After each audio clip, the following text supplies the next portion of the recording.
Okay, I think we're live. Hi, everyone.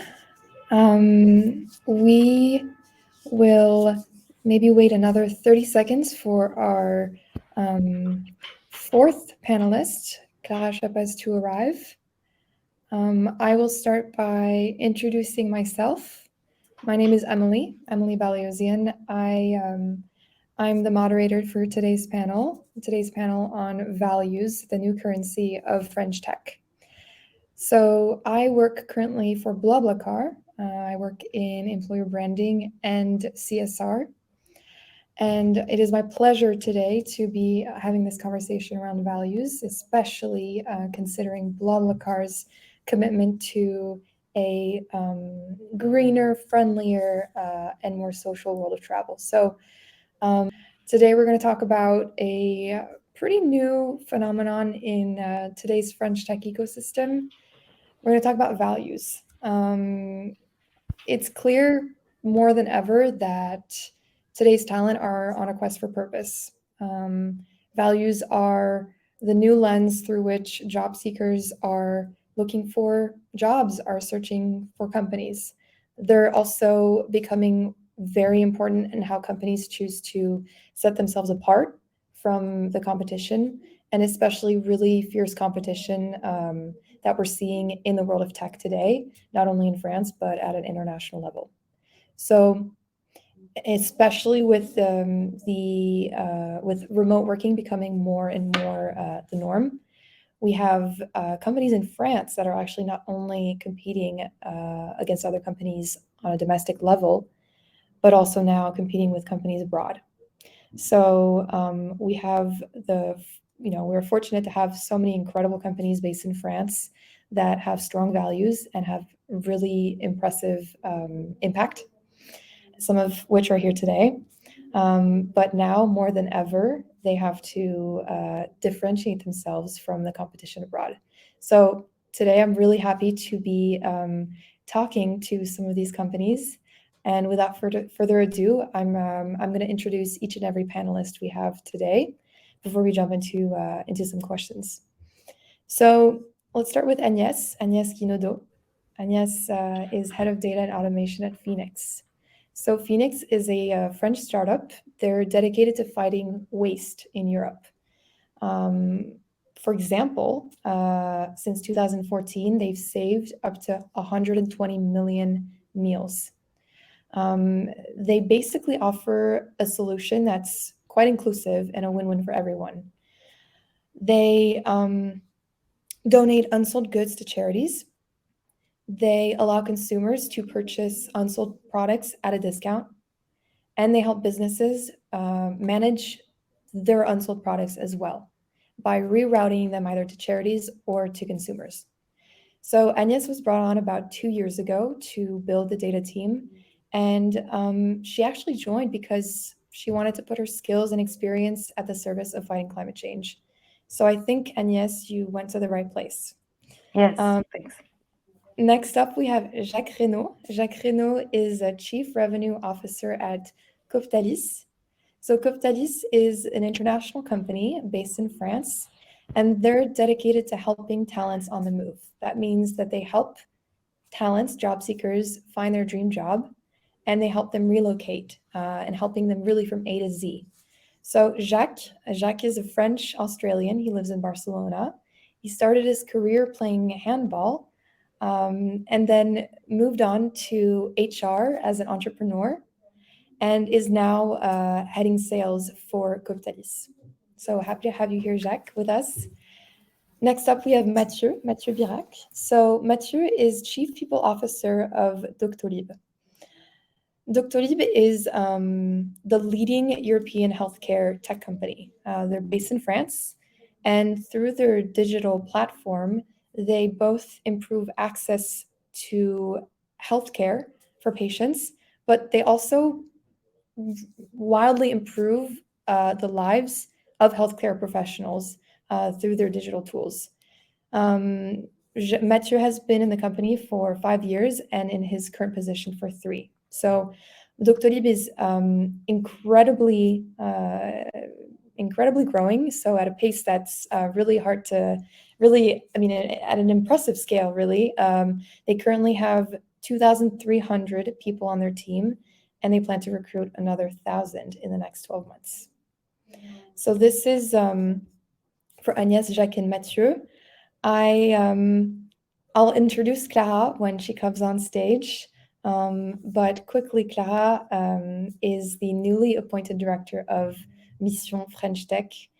She had her first day on the job yesterday, so when she comes on, I'll make sure to give her a warm welcome. So I suggest we move on to the first question, which is, it's pretty clear that having a clear set of values is helpful for employees to understand what a company stands for. And so my question to all of you is, what do your companies stand for? What are your company's values? And I'd love to start with Agnès. Yeah, sure. So Phenix values are first solidarity, which is very key. It's in our DNA to help charities with unsolved products, as you mentioned earlier. And we also stand for audacity. We want to find innovative solution to waste in Europe. Transparency. We believe that we are more efficient if we can share benevolent feedback and info. And lastly, optimism. As you mentioned, we are trying to find win-win solutions, and we want to convert the waste problem into something that benefits others. So these 4 values define the way we want to work at Phenix and how we want to achieve our missions. And yes, I believe it differentiates us from our competitors. Wonderful. Thank you very much. I want to take this opportunity to introduce Clara, Clara Chapaz. So welcome, Clara.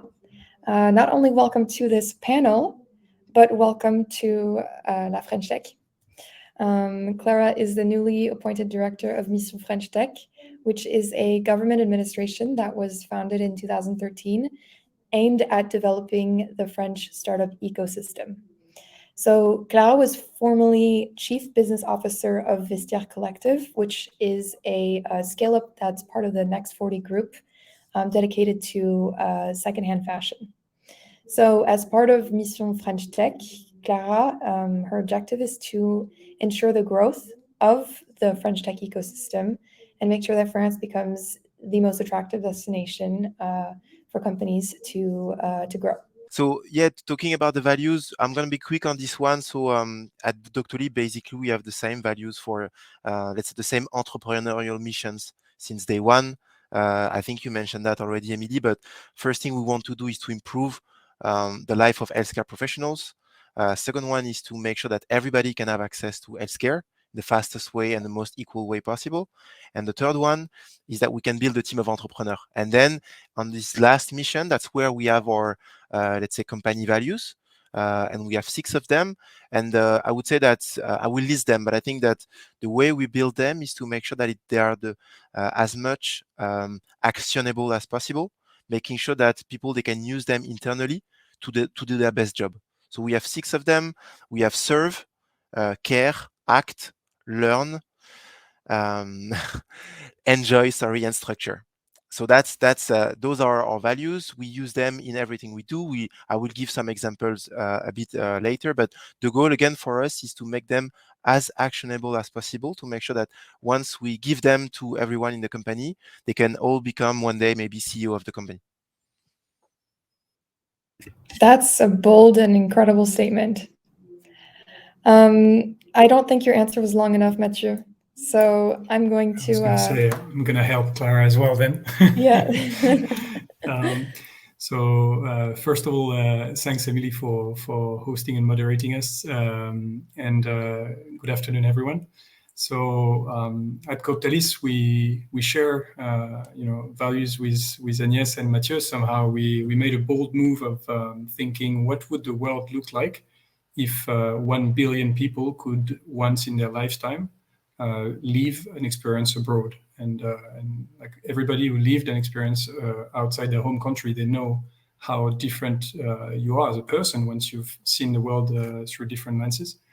And so this is what Cooptalis is about. So we have a tagline that is "Talent is borderless," and we made that bold statement to support talents spotting their perfect job, moving to their dream location, and grow their career. And for that, we have 4 values. So engagement, that's our commitment to make that happen somehow. And engagement towards each talent and each client. The second one is diversity, because we think that diversity is a very strong enabler for better performance in tech, but in any industry. Pleasure, because we think it's very important to have fun along the way to sustain performance. And the last one is boldness. It's like a little bit as Agnès, like we're bold enough to think that we're going to manage to make that happen. So this is for our core 4 values and the mission statement. And it's encapsulated in our Société à Mission, like the equivalent of B Corp, of creating a more professional world that is more fluid, more responsible, and more open. So I don't know if Clara, that leaves you the opportunity to continue, or if I think it's working. Okay, Can you hear me? Yes. Apologies, I had the worst setup ever. I just got my bag stolen with everything in it, so I had to kind of figure out a way to connect.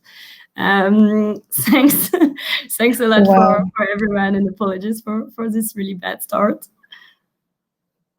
Maybe I can quickly introduce the Mission French Tech as Emily was introducing it a while ago. So I started yesterday, so that's a very fresh start. I'm very happy to be here. It's quite important for me that the first time I'm speaking in this role is actually about values. For those who are not familiar with the French Tech, we're an organization funded by the government, which is really with the only aim to support the ecosystem. So we're doing everything we can to really help this ecosystem succeed, and especially at this time where everything is kind of coming together for the French Tech, and we see more and more companies being so successful. It's very exciting for me to take this role. And I think there is a unique opportunity to show that the French ecosystem is doing things different while incorporating values, which is part of the French DNA from the get-go. It's a big differentiator. It's a big differentiator when you think about talent, when you think about attractivity. And that's really something I think we can be proud of, because we're really leading the way here. So very excited to be participating to this conversation. Thank you, Clara. Wonderful. I'm wondering, now that you shared all of your values, I want to know how you put them into practice. And I'd love for each and every one of you to give me,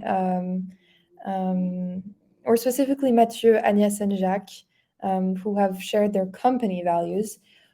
What is one thing your company does, one best practice you can share that fits with your values, and that really showcases them?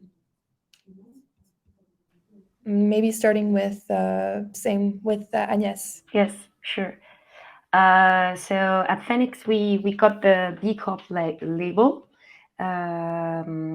which for us is a way to prove our genuine commitment to do business differently, as Clara mentioned. And it's a way also for us to assess how we progress in this field. And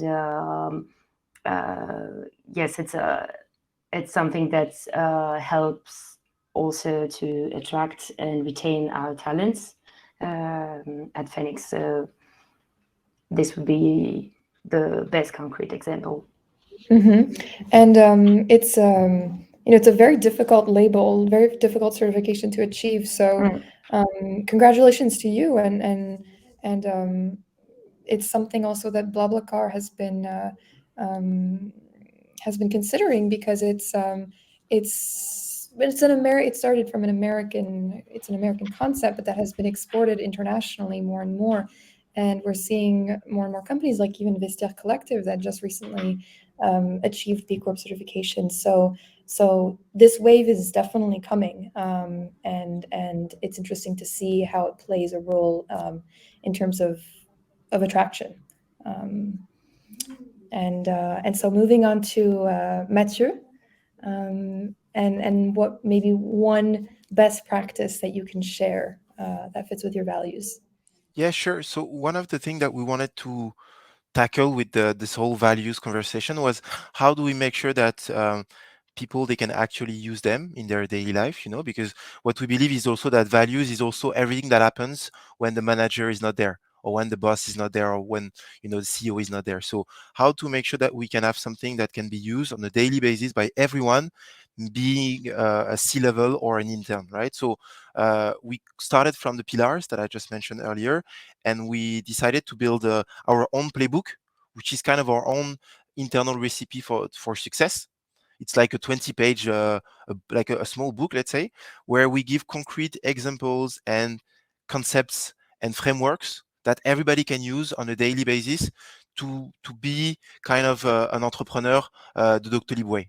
And we believe that anyone who kind of could start his company using this playbook would have a head start compared to some people that would not have this playbook. And so for us, it's a way to create entrepreneurs internally, but also to some extent externally. So we published it internally for some months now. We update it on a monthly basis, and potentially one day we'll share it more widely. Not just to say that we are the best, which we are not, but just that we will also welcome some additional feedbacks and ways to improve it. That's very interesting. So that guidebook for entrepreneurs, maybe would it be interesting for you to study how alumni might use it as well in their next ventures? Have you seen any alumni build companies after Doctolib? Have you been tracking your alumni community? Yeah, we start doing that. We have some, and there's one company, I will not name them, but from an alumni, and I can see from their LinkedIn posts that they got inspired by some of the things that we built internally in terms of the kind of people you are looking for, the kind of company you want to build. I think it's great because, again, in terms of ecosystem of startup, the more we do that collectively, the better startup we will have, the better talent we will have. So I think it's also positive overall for the ecosystem. Absolutely. So I apologize for the plug, but BlaBlaCar has an extremely strong community of alumni and entrepreneurs as well, called the Blabla Mafia. The name, of course, is inspired by the PayPal Mafia. And I was looking at the numbers today, and there are about 32 founders in our community, and about 62 million raised within those companies, and 36% of them being women. And it's really fascinating looking at those metrics and just looking at what our talent is doing after their experience with BlaBlaCar. So that's definitely not the topic of today's conversation, but a really important topic of conversation that I'm sure, Clara, you can also speak to. So moving on to Jacques, I'd love to hear your best practice.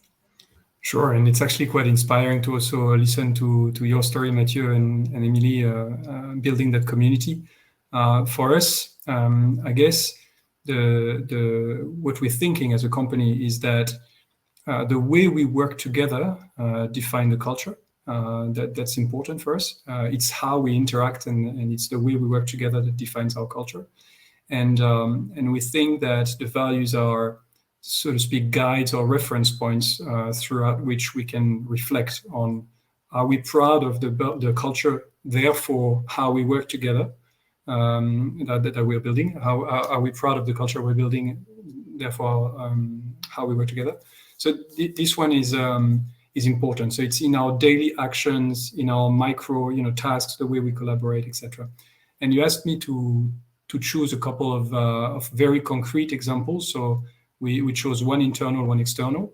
The external is, how do we illustrate our engagement towards our community? So we actively thought, how do we help political refugees to find their first employment? And so we partnered with the North of France government to help 350 refugees finding their first employment in country. And we know that for them, it's harder for many reasons. There are many borders for them to get access to their first employment. So this is one of our engagement, but I could illustrate that with every person that we support in changing job or in changing life, moving to a country. But that's an illustration of engagement on the day-to-day of supporting talent and supporting our clients finding the best talent. And I thought it's important also that values live internally. So I chose another project which is called SPART. And it's basically doing 2 world tours of sports events internally within the teams. So we set ourselves the objectives of doing collectively 2 world tours and have fun. So obviously it's for the value pleasure. And not only it's bonding the teams, but it's also looking after well-being of every individual. So I guess, 2 illustration, engagement and pleasure, one internal, one external, but that's concrete cases of setting up projects to illustrate how we want to live those values. Thank you.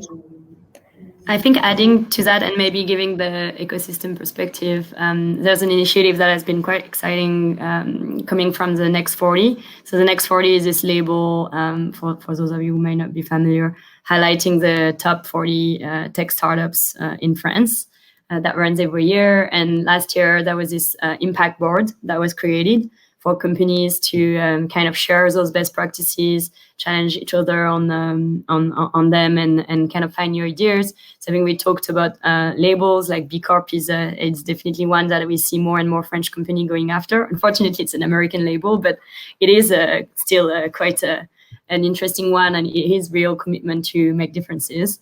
We also have the Green 20 label, which kind of names the 20 companies in the green field, which is really interesting if you're passionate about this type of companies.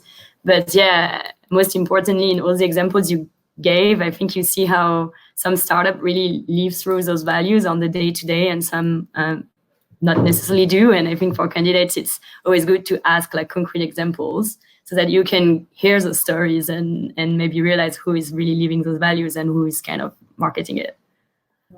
Absolutely. I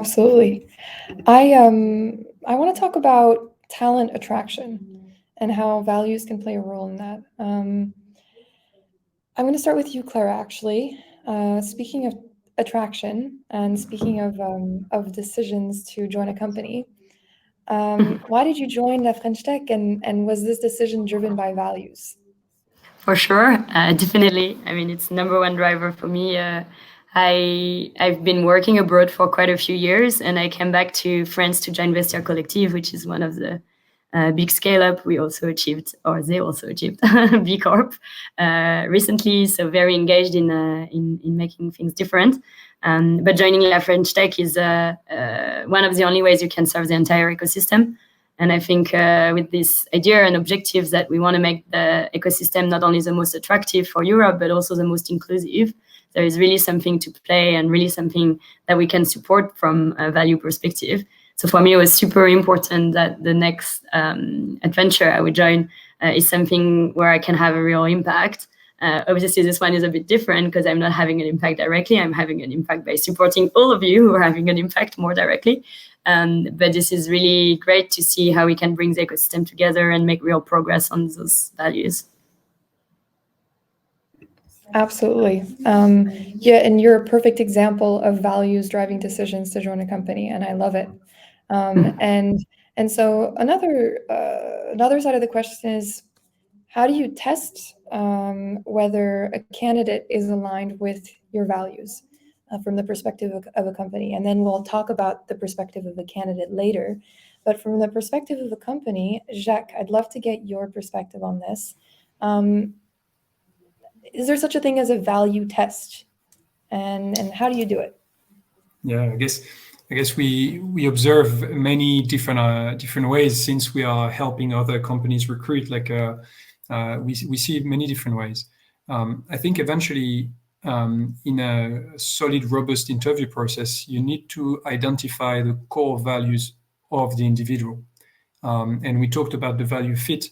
Is like you cannot in an hour conversation decide whether the core values of the individual fit the values of the company. But what you can do is try to assess, like express your values as a company.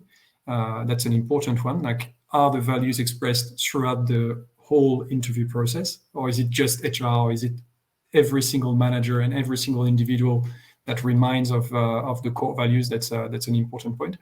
And once you have that covered, like once your entire recruitment process covers those values, there is all the behavior and all the alignment. And what we were discussing is the value fit and then the value check. And how do you assess that?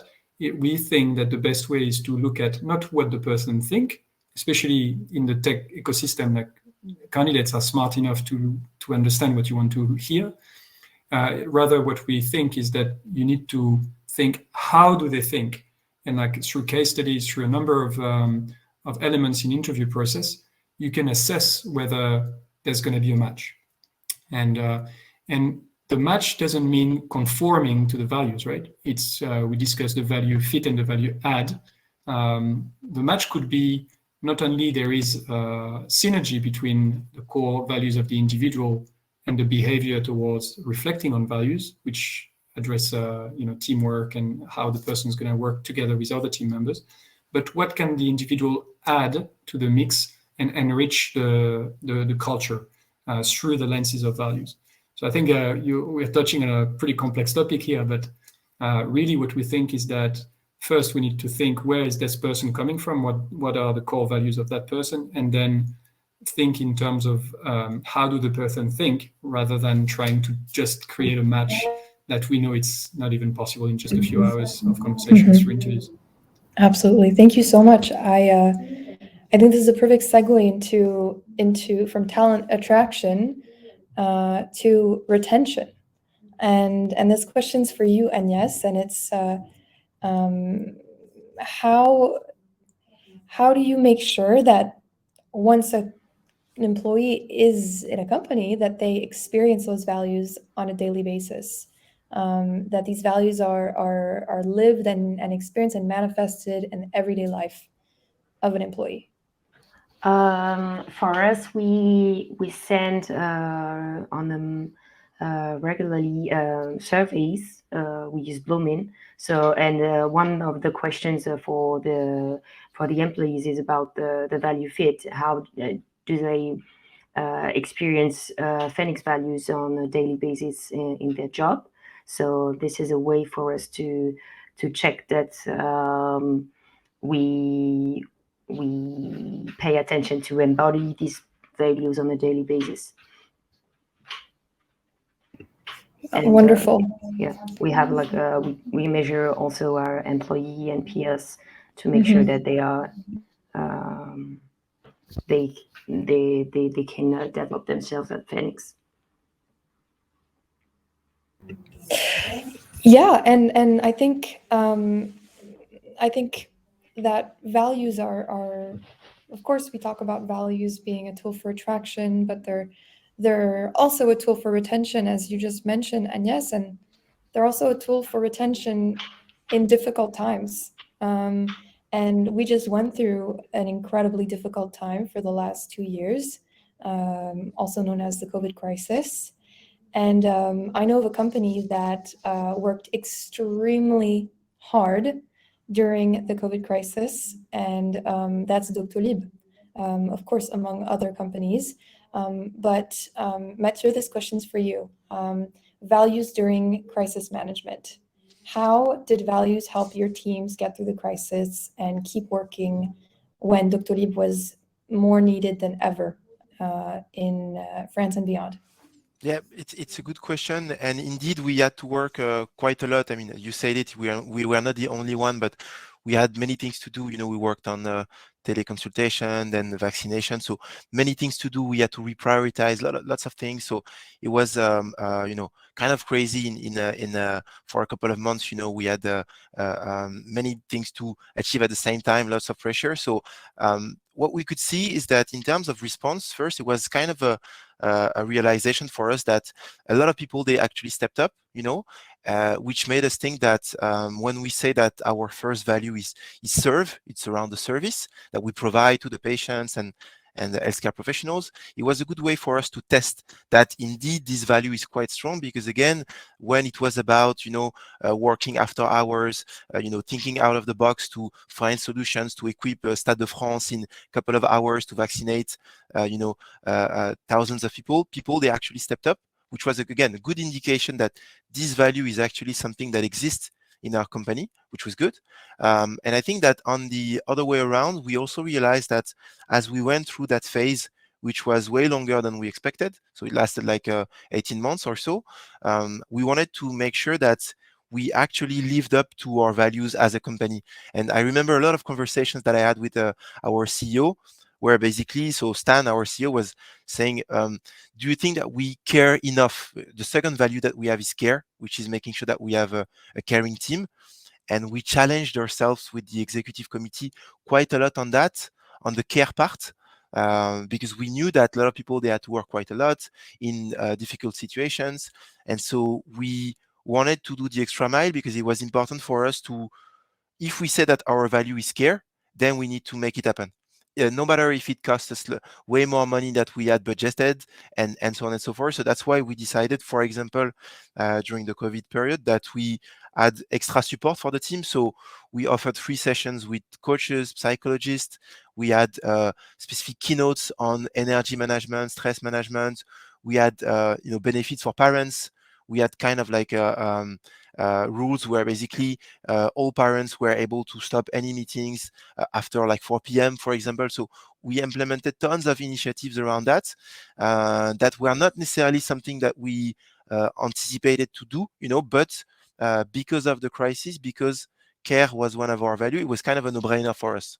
And so we are quite happy that we have been able to do that. I think it was also a way for us to just get better at caring for our people. So it was a good learning for us also, I would say. Definitely, and the company cares about its employees, but the employees also care in return. I mean, it's not, that's when you know that it's not just about the money. It's really about fighting for a bigger, larger purpose, which is providing healthcare access for all. And that's, I mean, that beats money any day. So thank you so much. Thank you so much for this answer. And I think I want to end, I want to make sure that there's time for questions. We have about 7 minutes left. But my last question is about, I want all of you to put yourself in the shoes of candidates looking for a job, or even employees, really. And it's, well, how can you make sure that the values of a company are genuine, and that they're not just artificially created to attract? I'm going to coin a term, which is value washing, which is really about maybe companies seeing that there's a wave around communicating around values, and that artificially can create values just in order to conform and attract. So how do we make sure that that doesn't happen? How do we make sure that the companies we're applying for are genuine and actually care about those values? I would love to hear from Jacques. Thanks, Emily. And I think your question relates to what Mathieu was saying just before, is like the values are reference points. And as a candidate, I think it's very important before you commit to spending, 40 hours per week, or 35, 40, 50 odd hours of your week to join a group. It's important to see how the companies manage those reference points and what are the concrete actions. reflecting on that one, I couldn't prevent myself from thinking about my own experience joining Cooptalis. I asked them during the process, like, could I spend half a day at the coffee machine? Like, would that be okay, just to get a feel of people and how they behave and how they live the values of the company? And the first signal, which I found very interesting, is they didn't hesitate much. It's not part of the process usually, but okay, yeah, if that's a request, go for it. And I think the transparency and the genuineness of how people behave during those moments tell a lot about the culture. And the fact that I could, openly speak about values and what a number of people, what it means for a number of people was an interesting stretch test or test of those values. The reason why I mention that is because you asked us to put ourselves in the shoes of a candidate. There are many online and offline ways to check that, especially now where there's a lot of open information about, employer, the way they behave, etc. Online, offline, it's within the tech ecosystem, it's very easy to know how employers are dealing with employees. And I think that's a great evolution because it was harder to get access to that information before.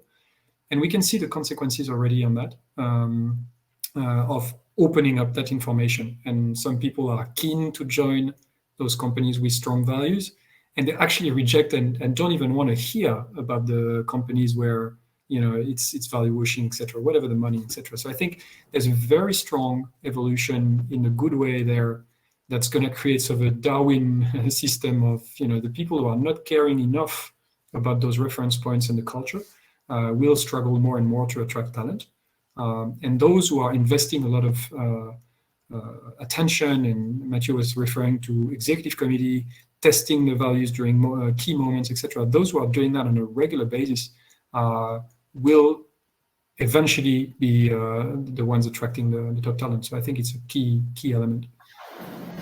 I think something I'd add to this as well is make sure that as a candidate, you're honest with yourself on what values you want to or you feel comfortable living, because not every company has the same values. Not every company is that clear on their values. And by asking a lot of questions, you can probably try to figure out where they stand on this. And sometimes a company seems very shiny from the outside, but the values, the culture is not just right for you, because they don't care about what you care about, or they don't behave with the way you would want a company or employees to behave. And it's very important to be honest with yourself, because if you're not going to be that successful in the role.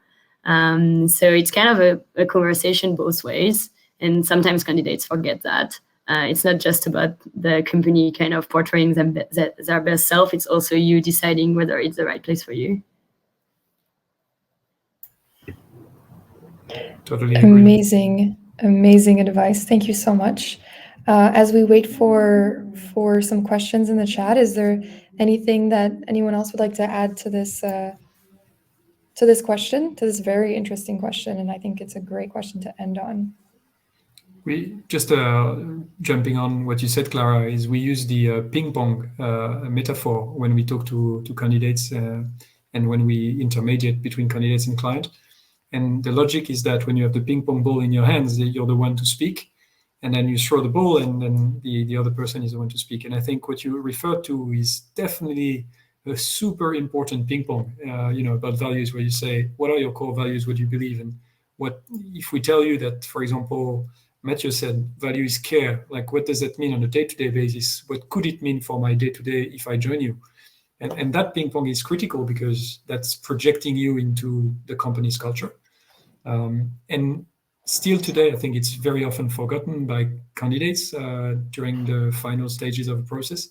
And so I know there's quite a few candidates in the audience, it's make sure that you dedicate a bit of time to that ping pong before you say yes, even though the company is super attractive, just to make sure there's a match.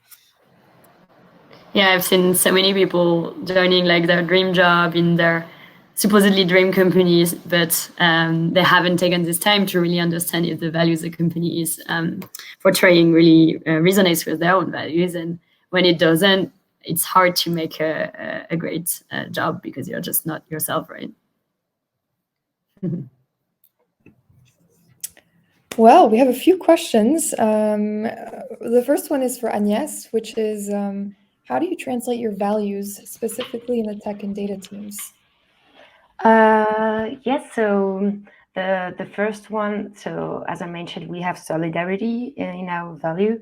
So we offer half a day per month for anyone who wants to spend time helping charities.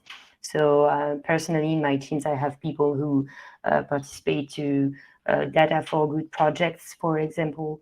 So they can make charities benefit their technical skills. And also in terms of transparency, we give access to many figures to anyone in the company. It's something very important. We are quite transparent. And we also we are aiming to use green web development way to code to optimize the way we use our servers and the data centers as well. So these are really concrete examples in specifically tech companies. Or tech or data teams. Thank you. Thank you very much. We have a question from Joachim for Jacques. I want to know, based on CV and motivational letter, which one do you base on to pick a candidate? That's a great one. Thanks, Joachim. So with a tagline that is "Talent is borderless," we thought, what do we do with the CV and that motivational letter? Because the CV is looking at the past, mainly, still today. It's a picture of your past. And the motivational letter is usually saying, I'm here, we could do this together, and this is what I want to join, so to speak. So we thought, how could we look? Of course, both combined are important, and the interview process is complementary and so on. But we also thought, how could we disrupt that? Like, how could we go at the pace of the tech world, which is looking at the future rather than at the past? And so it's obviously getting to skills and how you can apply your skills to a context. So I'm tempted to answer none of them. What we're interested is your skills, etc. But the reality of a process is usually more complex. So one of our top clients, for example, Leroy Merlin, on many positions decided not to ask for CVs, just to receive people, have a solid chat, and recruit from that. And we see more and more innovative companies scrapping altogether the CV and the cover letter. We see more and more companies switching the cover letter, but just a simple few bullet points, emails, etc. So I think there's still a lot of changes coming up regarding to that. Today, what we are looking at is beyond that. We're looking at, okay, the CV, yes, but also the social media profiles. I think it's more and more common. The cover letter, of course. And what we're looking at is coherence points. So what makes the project of the person genuine. And so here we really encourage candidates to think, I've got talent, or I'm searching for talent, and there's plenty of new ways to showcase that and express that. And usually the best stories are not necessarily CVs or cover letter. There are this freelancer that really said, I want to join, and this is what I can bring, and then converting into permanent full-time contract, or that someone raising their hand saying, hey, I love what you do, how can I contribute? And then comes a conversation, and then eventually comes the CV. But I think, the answer to that is it's not a binary answer, one or the other.